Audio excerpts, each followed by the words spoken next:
Back here, it'll make it clear. It's your host, Rob Lowe. Brennan, y'all. Fourth stop on the NFL tour. We down south with it. We in the NFC South. We got the Falcons fan on with us. What's good, bro? How you feeling?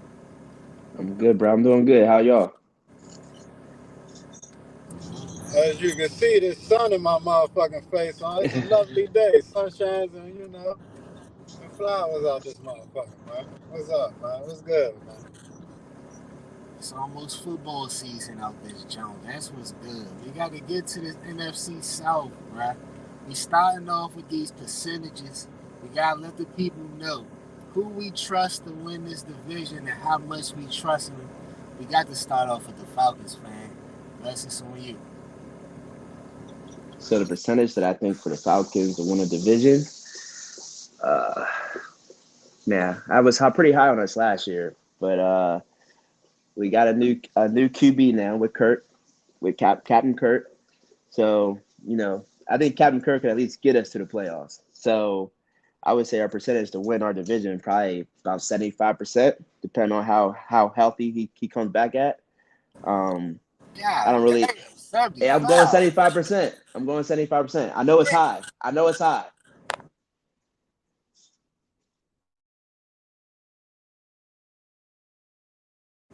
Oh, so you just got all the faith in Kirk Cousins, huh?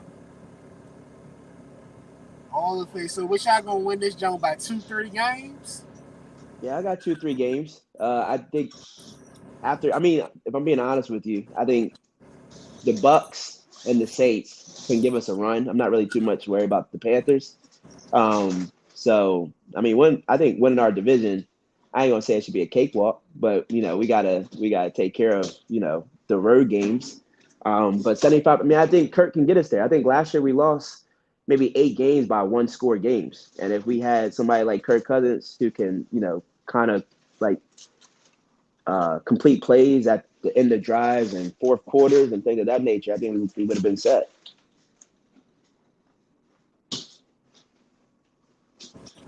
Nah, that's a fact. That's gonna be a key. That's gonna be a key. I want to see how it's gonna go because I definitely feel like the young weapons gonna have a career year out there. Talking Cal Pitts, talking Bijan Robinson, Drake London, and all them. I feel like they gonna set him up with the short routes to get him in a rhythm. But he gonna have to trust them receivers though, because I wouldn't say that they separation receivers, right? Sometimes they're gonna be in traffic. You're gonna have to put that jump up. That's gonna come with time. I feel like they're gonna need to get some chemistry early. Yeah, no, I agree with that too. I think because Drake London, he's not a speedster. He's a big body receiver, and you got Kyle Pitts, who's also around like 6'3", 6'4". Um, but we got a top five offensive line too. I would say, like if you look at some of if you're a numbers person, our offensive line was top five within like the run and the pass last year. So I think, like I said, we can just protect Kirk, and Kirk can be accurate with his passes and just not turn the ball over like Desmond Ritter did. I think we'll be all right. All y'all needed was average quarterback play last year. I definitely give you that. That is all we needed was average quarterback play last year. We've been all right. Average quarterback play. That's what we accepted now, but that's cool. That's cool. I just want to ask one question. So I heard you said 75% for the Atlanta Falcons. So the other three teams, we just got mangled that 25% throughout the other three.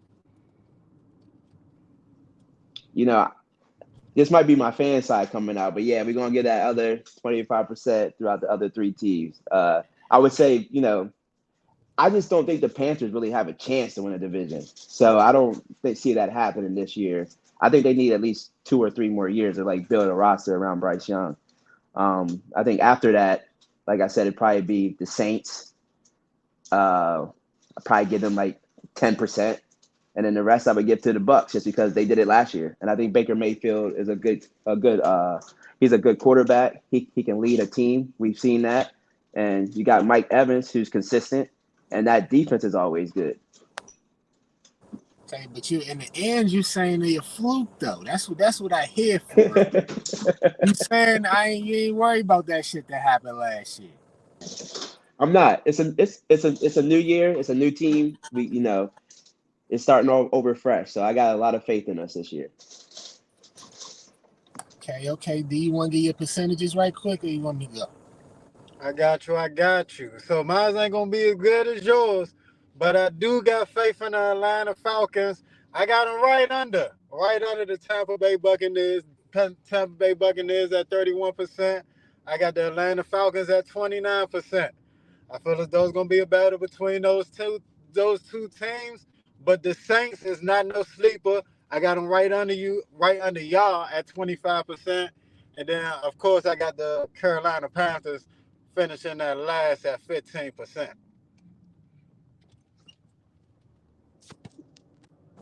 Respect, respect. I end up giving the Panthers 10% on that one, just because I don't know what the fuck gonna happen. I feel like this division, I would say they ain't got a chance, but this division was bad last year. Like the Bucks won the jump with 9 wins, so I give them that. But I went with Falcons for the win on this one though, barely. I got y'all for 35%. The Bucks at 30%, right? I'm doing the Bucks today, so basically they running it back. They re-signed Winfield, they re-signed Mike Evans. Feel me? They re-signed Baker Mayfield. They got all them back. They re-signed David too, Levante David. So they feeling like okay, they give Baker this 3 year, $100 million deal or whatever. All this shit gonna go smooth. But bruh, I ain't trusting in that shit for real, for real. I feel like that motherfucker was a fluke. I still don't trust Baker Mayfield, and he need to bring all that 100 million to Philly too. Cause I know why he got paid. He got paid because he whooped the Eagles' ass last year in a wild card. I put that out there. I ain't afraid to say that. That's what happened. But week 4, coming back to Tampa, about to bust their ass.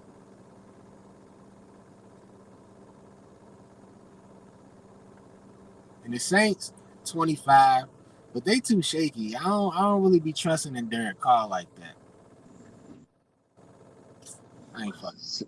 So I got a question for you. Do you think Baker Mayfield earned that money off of the Philadelphia game? I think he did earn that money off that game. I think he was consistent throughout the year, though, at least being able to keep his team in games. Um, if I'm being honest with you, I like Derek Carr too, but I think that Baker Mayfield was the better quarterback in that division last year. And he was able to use his weapons. What's the running back name? Rashad White. You got Mike Evans, Chris Godwin. And you give Derek Carr weapons like Chris Olave and Alvin. And they always have good receivers. What's his name? Rashid, the speedster they have on the outside. Um, I just think Baker Mayfield, yeah, he earned it probably from that Philly game, but I think he was just consistent all year. And I don't think Tampa really had another option. Like they had to pay that man because there was nobody in free agency. I don't really think they wanted to use the franchise tag. So I just think that they was their hands was probably tied too. Yeah, I get that. I get that. They had to pay him. They ain't give him a crazy, crazy deal. It's just when you say 100 million, that should still sound crazy. No matter how much money, even though Jordan Love just doubled the man's sum. They gave him a 3 year deal. I could say you could say he earned that off of the 1 year, but at the same time, I just remember it being an ugly division where he just so happened to be the best team. I ain't really stabilized. All right, cool. I mean, I can't say they offense was more explosive than the Saints though. They got way more big plays out of the weapons that they had. So I get that. And Baker, he turned the ball over less. I'm not saying he had a bad season or nothing, but yeah, I don't got him doing it again. I say that. Definitely, definitely don't. No, yeah, I agree with that. It was a bad division. I mean, and Baker, you had Derek Carr first year within the system, Bryce Young first year, rookie quarterback. We had Desmond Ritter and Taylor Heineke, so we was trying to figure our stuff out. So yeah, I mean that division was sloppy last year. It wasn't cute. So yeah, their hands was kind of tied, so they hadn't really had no choice. So I do agree with you. You know, you probably could have had him franchise tag and prove it this year to see if he can do it again, and then pay him next year. But I feel the same way about Kurt coming off the Achilles tear. We just gave that man $180 million. So it's like, but I understand why. So I mean, that's why I said the quarterback position is so important, and they're hard to come by too. So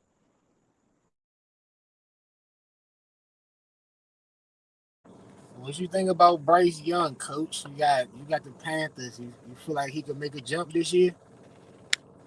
Bryce Young, damn. I heard the end towards the y'all conversation, and I'm thinking, is Kirk Cousins even the best quarterback in this division? And I slightly give him that over Baker Mayfield right now, just because Baker Mayfield got into a playoffs and he's showing me something off the previous last year.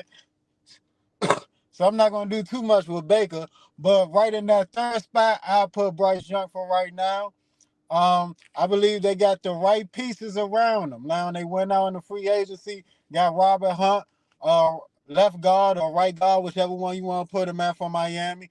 Definitely solidified right there at that spot about 4 years, 5 years, 100 mil. So we know what he going to do. They picked up another guard out of free agent. I'm sorry, I forgot your name, my brother, but I'll get back to you when I can.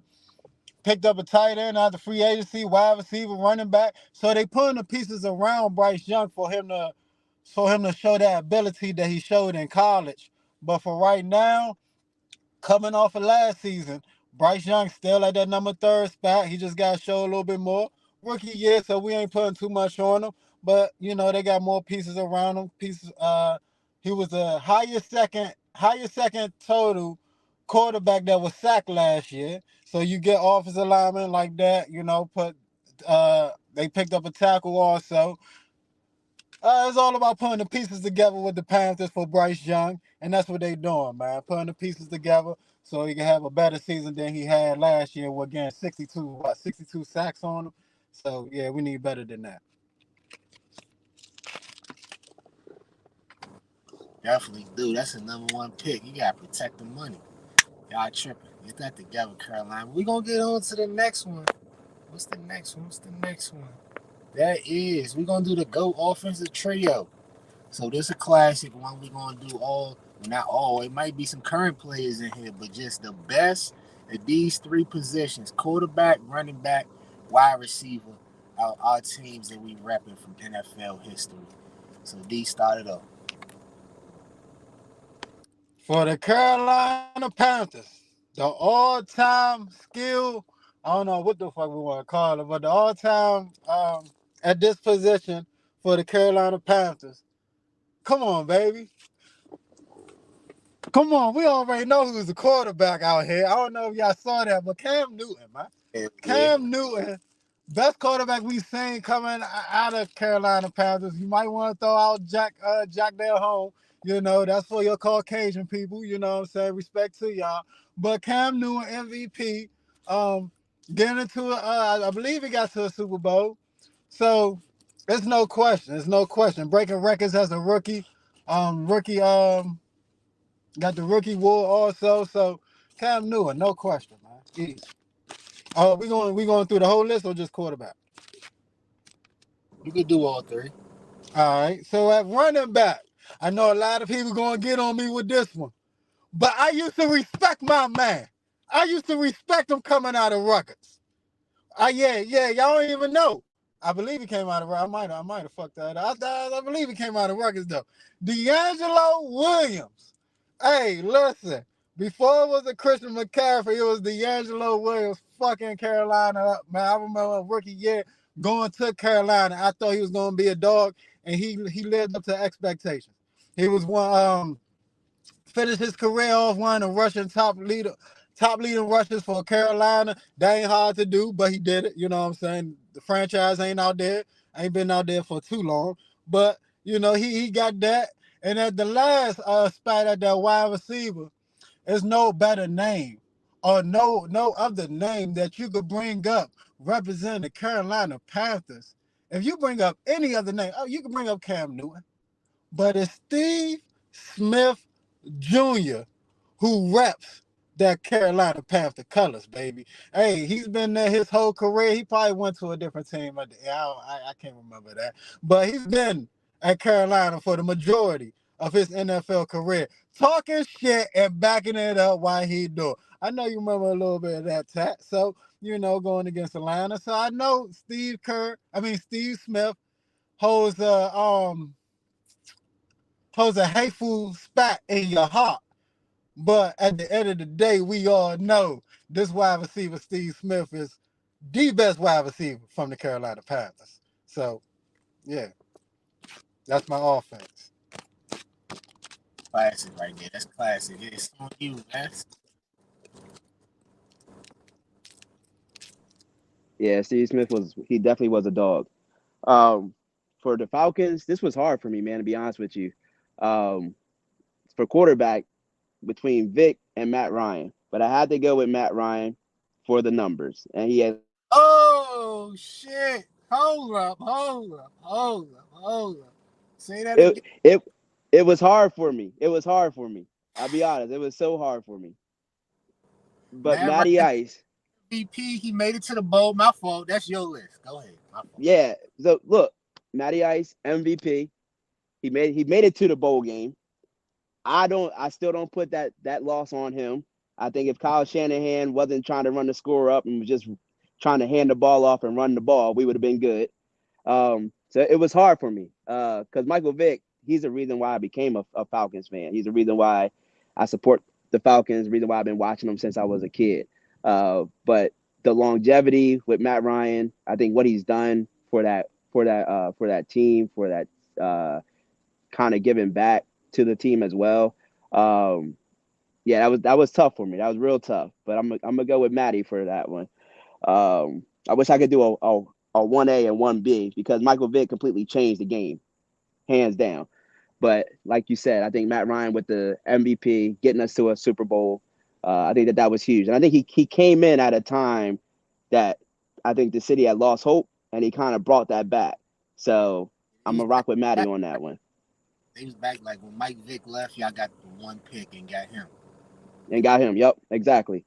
For the running back, off though, bro. But damn, Mike, Mike, bro. And then a couple weeks ago, we was talking about Lamar Jackson versus. It's just hard. It's so hard, yeah. Yeah, look, man, that was hard for me, and I knew that was gonna break my heart. But I gotta go with Matty on that one. I think for the running back, that was also a toss up for me, between Warrick Dunn and Michael Turner, the burner. But once we got Michael Turner from the Chargers, he just went crazy. So he's like this. He's got 60 touchdowns, I think, all time with the Falcons, and he was a man child. And that's who I remember watching throughout my Falcons time was Michael Turner, the burner. After that, at wide receiver, it's definitely Julio Jones. We're not going nowhere else but Julio Jones. I think that if he had some more targets and was just peppered, like he would have broke records like crazy. And he already broke records. But Julio Jones is by far one of the best wide receivers to ever play the game. He's just physical. He can run routes. He's big. He's fast. So that's my top three offense. Falcons. That's respect coming from the Falcons fan. Yeah, Julio. I ain't expect you to say Michael Turner. That was a sleeper. For sure. I forgot about Michael Turner. But on the Bucks side, we going for the GOAT, like D said, the skill position. I like that one. So straight, bro. All right, so we going to the Bucks now. Quarterback, bruh. I gotta say Tom Brady. I gotta say Brady. And if you watched that AFC East show last year, you'll know I don't like Tom Brady. It's probably one of my least favorite players for. So if I could make a case for somebody else, I would. But I can't do it. So quarterback Brady, running back, it was tough. It was a toss-up for real, because I know Warrick Dunn came over there. I think it was like his last 3 years, and y'all like racked up some yards. But he was right there close. So I end up giving it to Mike Allstott, bruh. Mike Allstott for all the years he was in Tampa Bay, you know what I'm saying? Coming from that fullbacks back in them times, fullback was important in the motherfucker. You need it. Everybody's running that I formation, that short yardage. Give it to the big man. Let him get that. That was Mike Allstott. And then number three, a wide receiver, Mike Evans. The consistency he doing right now, all the 1,000-yard jumps, Cuz might end up spending his whole career down Tampa Bay, matter of fact. Already just signed a 2-year extension and shit. So, yeah, Mike Evans for wide receiver. There's been a lot of good wide receivers that's come out of Tampa. You know, like Vincent Jackson. I think Joey Galloway was there for a little bit, right? Fact. It's a fact. It's a good one. They had some receivers for sure. Definitely had some peoples out there. We're going to get on to the next part of this show, man. We on to the playoff part. So, the Bucks won what? They won 9 games last year, and they ended up with a home playoff game in which they beat the shit out the Eagles. I had to say that again because some people was thinking it. But should all the division winners end up with a playoff game, a home playoff game, like the NFL set it up? What y'all think? Yes. What is the point of winning the division if you ain't getting nothing out of it? That's how I look at it. For the to gain the ring wise, right? Now if we take away them winning the division, well I know they get the home berth and all that, but there's no way I can see somebody winning the division then they gotta play a away game. Just because they got a better record. I don't like that. I don't like that. So, some people might like that, but if you win your division, you supposed to get something. That's how I feel about it. I But I would rather them just go on the road, bruh. I ain't gonna hold you, cause how it look, you got 9 wins, I got 11 wins, and or 10 wins, and I don't make the playoffs. You know what I'm saying? Shit like that. Or I'm like, oh, I'm in the 7th seed, and then I gotta go on the road, get all your home momentum and down sound right to me. What you think, Tat? Nah, I mean, win your division out of it. So I think, I mean, the way they got it,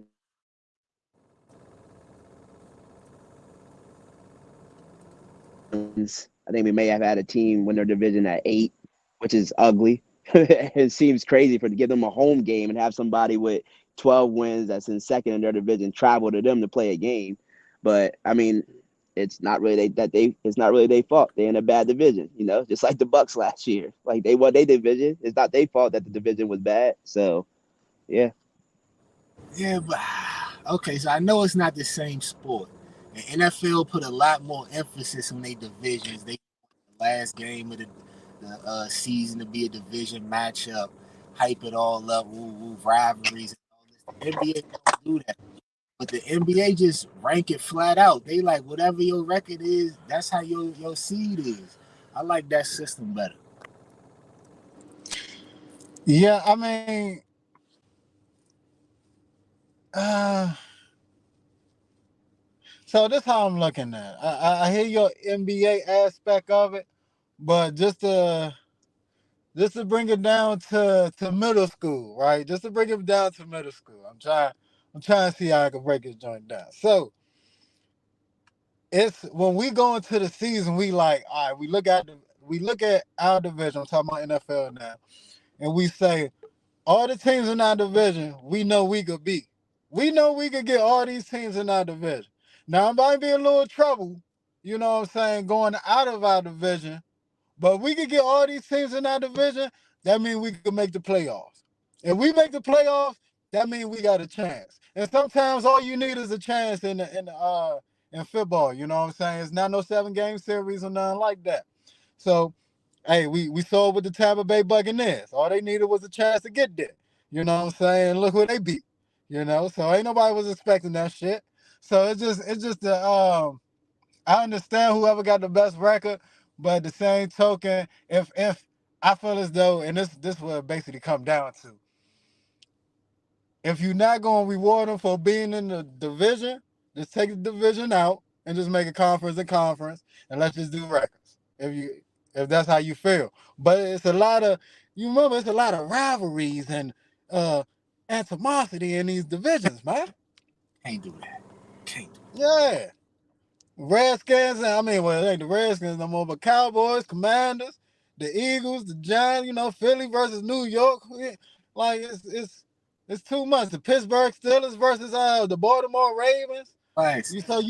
So you take these divisions out. Texans versus the Colts.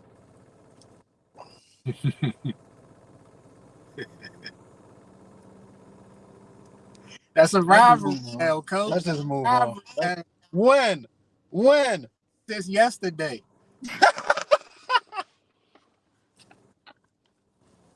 Since they just knocked y'all off that playoff spot. They gotta do way more than that. You can't give them just 1 year. But I respect Houston. Our rivalry was New England. It was the Peyton Manning versus Tom Brady.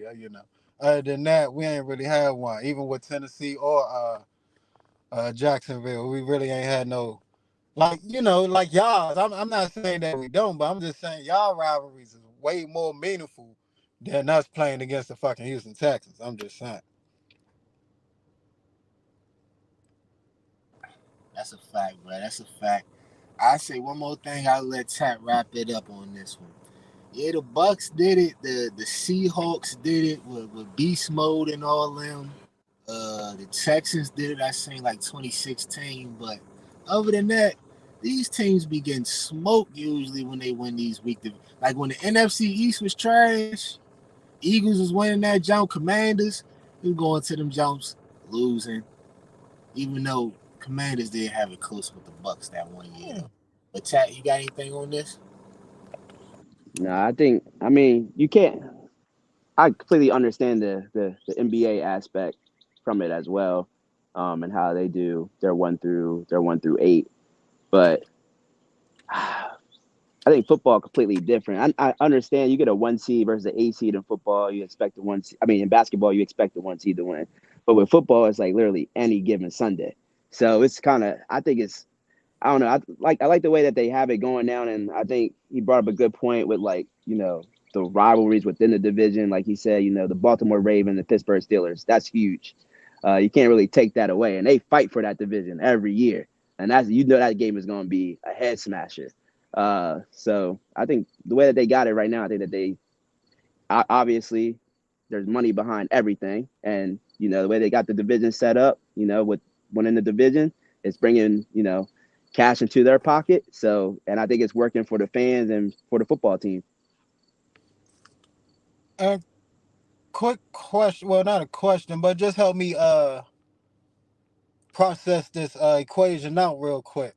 So, because when it come down to the end of the year, and it was about that week 15 and week 17, they got to go back to those division games, and it come down to that one division game. Whoever, you know what I'm saying? Like, do you think those matter also? Why they don't change it? You know what I'm saying? On the aspect of it might be more confusion if we rip the divisions and try to do it by conference, and now we got about damn near half, you know what I'm saying? That bottom half. So you got about 5 teams trying to fight for that one spot type shit. Like I feel you, it'd be like crazy. The tiebreakers would be crazier. Yeah. The division definitely make it easier. We got a bunch of teams with the same record and shit. And from a positive spot, real quick, I see that it give them a better chance to win too. Because when you got the 4th seed versus the 5th seed, a lot of times the 5th seed be a couple more wins, but it's more momentum on the home team side. So I'll give them that. Go ahead, D. No, but I was just looking on the aspect of you come down to that week 17 and you got 3 teams that finish off with 8 and 8. Now we gotta go by I'm saying we strip out the division. You got 3 teams that finish 8 and 8 at that last spot. Now we gotta go by how many points they did that season or however they break it down. You know what I'm saying? I feel as though, The way they got it is simple right now. It might complex it for the first couple of years when they first bring it out, but it could work. But I ain't saying I'm against it. I'm just liking the format that they got. Yeah, the NFL doing right. Adding that seventh team too. I like that. That one seed get that bye, make it more crucial. Last topic though. We're gonna get on the defense like we had on the offense. The best players from the teams. We got defensive line, linebacker, and we got safety. Tat started off for us, bro. Mm. For Safe. defensive line, I'm gonna go John Abraham. I think he was a monster with us when we had him. When we came over, just consistent, racked up double-digit sacks year in and year out. He was just a dog, and we ain't had John. We ain't had a player like John since he left. So I'm definitely going him on the D line. For linebacker, this one was kind of difficult for me. But I think when I first started watching the Falcons games, I would say Keith Brooking was our linebacker, our Mike linebacker. So I'm gonna go with Keith in that spot. And the safety, oh man, we had a couple good safeties: Lawyer Malloy, William Moore, Ricardo Allen, Thomas Dacoud. But if I wanted to swap the safety out for D'Angelo Hall. D'Angelo Hall was a dog for us. So I wanted to make it just a defensive back for our safety because I couldn't really pick a safety within the Falcons organization. So I got to go D Hall. Defensive back though, I thought you was gonna go Dion. That's why I ain't put. That's why I ain't put the Carter. Yeah, I know, but I ain't get to really watch a lot of Dion. That's why I went D Hall. Okay, so that's your favorite right there. Yeah. So that's my guy. I remember my mom got me a D Hall jersey when I was like 8. Like that. So D Hall was my guy. Yeah, he was a dog. I ain't gonna hold you. D, what you got, bro? Yeah, I'm just like on the same path, man. I'm a defensive back coach, man. I just can't single out one people. So I gotta first, respect. My man opened up the box, you know what I'm saying? So his jacket there, his gold jacket. All respect to the new class of the Hall of Fame 2024 class. Julius Peppers, baby defensive end, making it in there. Clap up to my man Julius. Definitely doing numbers. Probably one of the best defensive ends of all time. For real. We see in the Hall of Fame. So definitely got to give him that respect. And we first ballot linebacker coming out of the Carolina Panthers. Luke couldn't y'all not be fucking up on that. How you say this boy name? Kuechly. Luke Kuechly. Listen, man, when he had that little spree with Cam Newton on that defensive side, Cam was working that offense. Luke was one of the top linebackers in this league. Definitely gonna be a first ballot. I already see it just because you know what I'm saying. Oh, it's this. So yeah, man. But shout out to my man Luke and at the defensive back position, man, I had to go corner. Because once again, they had another brother that talked shit and he backed it up. Josh Norman, my bad. Josh Norman, corner from the Carolina Panthers. Y'all might know him when he went to the Commanders. He was some sauce there. But but when he was with the Panthers, that boy was a strap down corner. He was one of the probably the best corner in the league at the time. 1 year. I give him 1 year he was the best corner. So yeah, man, Josh Norman, man.